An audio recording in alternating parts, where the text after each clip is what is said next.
And once again, I introduce our moderator for the evening, Dr. Sunithi Ganados from Germanna Community College. Dr. Ganados? Thank you so much. We will now begin this section of our program by having you introduce yourselves. Let's start with Mr. Frank Reeves, Jr. Right, And you will have 2 minutes, sorry. My name is Frank Reeves, Jr. I was born July the 12th, 1952 in Falk Hill County. At the time, Culpeper didn't have a hospital. As soon as I was born, Falk Hill sent me straight back to Culpeper. So I've been in Culpeper ever since 1952. I went to school, all the schools in Culpeper. I started out with A.G. Richardson. I played in the band at A.G. Richardson. I went to Carver 1 year. I played in the band at Carver. From Carver, I went to Floyd T. Benz. I played football, baseball, and I also played in the band at Floyd T. Benz. 1970, Culpeper High School was first built. It was built. Our class was the first class to graduate from that school. Completion of graduation, I went to work with a factory called Old Dominion Manufacturing Company. We made bodies for garbage trucks. From there, I went to work with Department of Corrections. From Department of Corrections, I retired in 2002. While working at the Department of Corrections, I caught 2 inmates that escaped. Also, I saved an inmate life that had hung himself. The sheriff department, one day, I was working at the front door. I was working in the courts. One of the officers got choked on a piece of frozen broccoli, and I did the Hamlin news on him and brought him back to life. I also went to school at Germanna, the one on Route 3. From Germanna, I started working part-time at the Sheriff Town PD, and some of my goals are to collaborate with the county and town to ensure that all of the kids have access to the fields and all. Work with community agents to increase access to resource that promotes mental health and social wellness for all youth and adults. Continue working with staff and council to eliminate debts and taxes in a fiscal responsibility way that will maintain amenities that we as citizens enjoy. Thank you, Mr. Reeves. Mr. Boost the Russell. terrorism through economic development to bring business to the town. Help minimize barriers for affordable housing. Mr. Reeves, 2 Find minutes. new ways to bring in activities and business that would focus on children and families. 2 minutes is over. Mr. Russell. I want to thank the Chamber for this opportunity to come here and speak to you and to the citizens that are watching on television and online. Appreciate the opportunity in offering this to them. My name is John Russell. I have served as your town councilman for the last 7 years, finishing up my last term in office this year. I'm married. I've been married to my wife, Sarah Russell, for 19 years. We have 4 children, Jonathan, Emma, Judah, and Eve. I'm a small business owner. I have a consulting firm. I work on public policy in regards to healthcare transparency. I work with state legislatures across the country on pharmaceutical and procedure transparency pricing issues. I also help my wife in her business. She has started a medical clinic here in town, and so helping her get off the ground as well. I also have a side business. I work at rodeos and sell cowboy hats. It's become kind of a passion of mine. So it's entrepreneurship is really at the heart of who I am. But really, it's not about the me, it's about the we.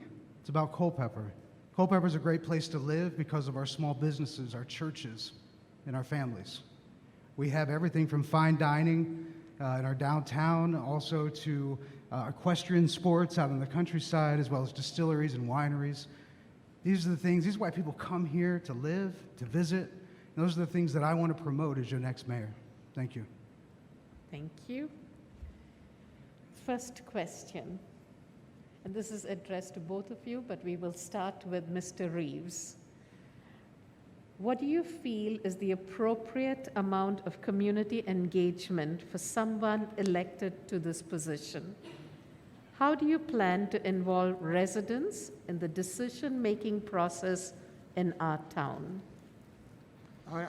For number one, I'd like to educate the public on local government processes, collaborate, communicate with various organizations, and stay aware of what programs exist in the community to stay informed of barrier gaps and needs. Education and volunteer opportunities that do not require running for office. Your own volunteer involvement. I'm involved in SAFE. SAFE is for abusive families. Also, we have 11 different committees on the town council that people can volunteer for, and you do not have to be a council member. This way, you can get involved in the town procedures and all, and see how things run. And what you do is you put in an application, and we'll vote on you. And then once we voted on, and you stay on there for a certain period of time.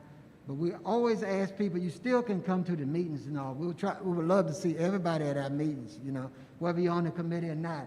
Because without the public, we can't run. We, the people of the town council, we work for the public, not ourselves.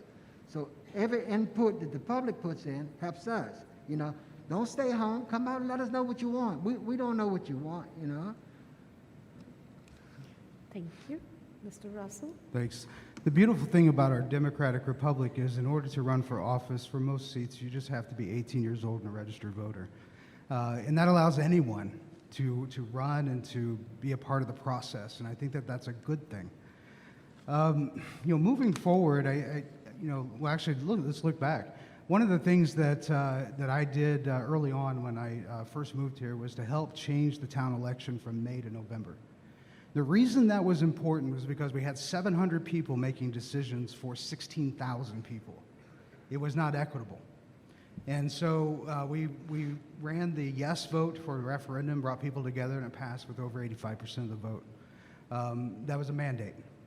One of the things I've done on council to help give people greater access to government and the ability to speak, prior to coming on council, if you were to come to a committee of any kind, you would not, it'd be up to the chairman on whether or not you got to speak in front of that committee. So we changed the rules for that, and now every council meeting, committee meeting is open to the public. They always have a right to speak. And that's a very important aspect to participating in our local government. And we need to find ways to do that. We have our community boards and associations and different things that people can get involved with that the council appoints. And that's an opportunity for people to serve. We have vacancies. Please go look on our town website and find those vacancies and figure out where you can plug in. Thank you. Next question. If elected, what 3 steps would you take to put our town on a firmer financial footing? Would you like me to repeat that? Yes, ma'am. I can hear you. If elected, what 3 steps would you take to put our town on a firmer financial footing? I'm still not picking up good. Financial footing.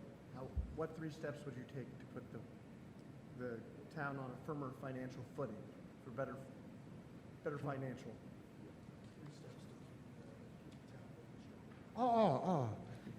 3 steps to keep the town going. Well, number one, try to use the money as fair as possible, Don't spend a whole lot of, unnecessary money and taxes and stuff. Make sure we try to lower them if possible, but if not, we can't do it. And to try to get the morale up on the people and all, make sure we're paying at a good rate to keep good employees and all. Thank you. Mr. Russell. Question wasn't on that. Great, thank you. So we are already moving somewhat in the right direction with working to paying off our debt by 2032. A lot of that, we would do it a lot faster if we could, but some of those were obligated to those particular bonds and whatnot to wait to pay those off. So that's the first thing. Once we pay off our debt, then we're pay as you go. We have no overhead. We have nothing hanging over us. It's a really important, crucial step for us. And I think it puts Culpeper as a leader in the Commonwealth, because not a lot of towns can say that. The other thing that we need to be looking for, however you feel about marijuana, the state has now moving towards legalization and being able to sell it to the public. And so within the next 2 years, there's going to be a framework developed where that money is going to start coming into the town. I think we need to start preparing for that when that money does come in and finding a home for it, giving it a name, and saying this is where that money is going to go to fund. And then I think the third thing is our police.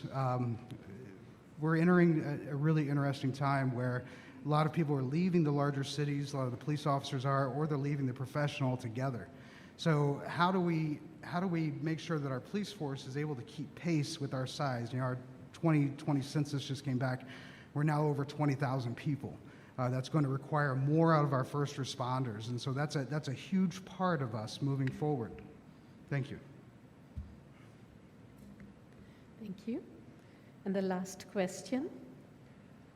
What do you see as the biggest areas of need in our community, and what actions will you take to improve those areas? Well, the biggest thing I see that we need is affordable housing.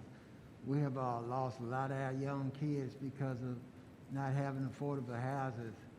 Also, something else that I would like to see too is these drug classes. You know, we need to get our kids and the families and stuff on these drugs and stuff. And just like I say, safe. Another thing, we need to let families enough know what's going on in the community so this stuff can be stopped, you know. Thank you. Mr. Russell? So there are some more, probably some real immediate needs. One of those is senior housing. Right now we have a lot of senior citizens. We're on the back end of the silver wave as people are retiring, the baby boom generation, and as we see, you know, we have some of the newer, you know, buildings being built on the outside of town. But having something in town for more of our seniors, senior housing, more affordable in that regard, I think is going to be crucial. It's low impact. They don't have impact on our schools. The transportation impact is low. And I think that that's going to be something moving forward that we need to address. The other issue is flexibility in how we do housing. Right now, that we have roughly about 150 people who are homeless in Culpeper. And in order to meet those needs, we're going to have to figure out something in regards to housing. And we also have a really tight rental market where there's people can't afford a lot of the rents that are being charged right now because there's not a lot of supply. So one of the things that we need to do is to have more flexibility in our zoning, in our land use, which will allow people to turn detached garages into apartments, mother-in-law complexes, if you will, and also for tiny home clusters. We have enough available land, that 1 or 2 acres that are put around the town, in which those clusters can go and provide small homes for people, but also for the homeless as well. You know, there's a big need for that, and you know, just throwing money at it and saying, you know, we're doing great things for them is not enough. We're going to have to figure out a way to get those people that need help, that can live in, you know, sustainably in their own home. Thank you. Thank you. You will now be asked to give us a closing statement, and each of you will be assigned 2 minutes to give your closing statement. Start now. When elected, I will continue to do my job as I have done before. I work close with the police departments, the sheriff department, town police. I do a lot of volunteer work in the community. I'm always there for people. I would not disrespect anyone. It's just the way I am. I help anyone. I don't care who you are. You can call me right now and say, Frank, I need you at my house. I'll be right there to help you. The Chamber, SAFE, all these places. NAACP, I have volunteered my life to the community ever since I've been in Culpeper, and I never will stop, you know. That's just the type of person that I am. It's a thing been going around now about the good old boys, which I really don't know what the good old boys are. I'm a workhorse, not a show horse.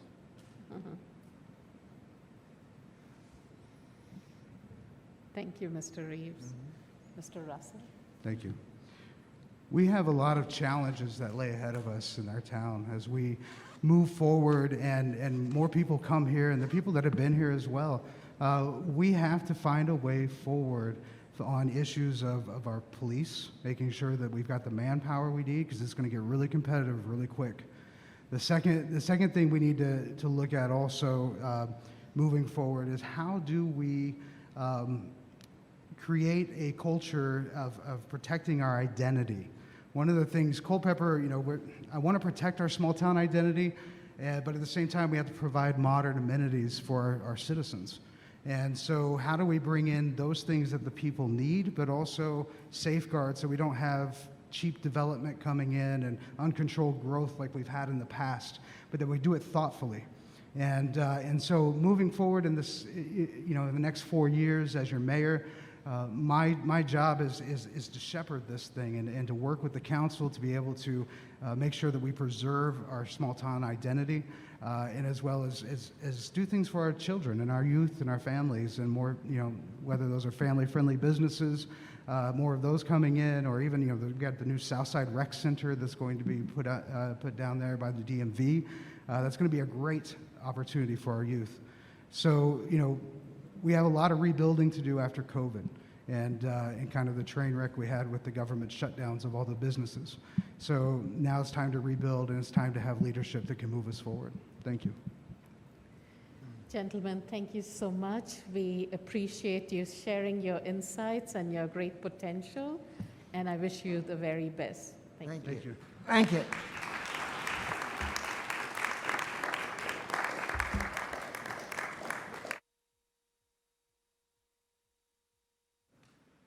Thank you once again to all of our candidates tonight. We will be back tomorrow night at 6:30 here at Germanna for the Board of Supervisors, School Board, and Delegates Forum. We hope to see you there. Once again, I want to thank Dr. Sunitha Ganidos from Germanna Community College for serving as our moderator this evening. Greatly appreciate it. Wonderful job. Thank you to everybody for coming out, and we look forward to seeing you tomorrow.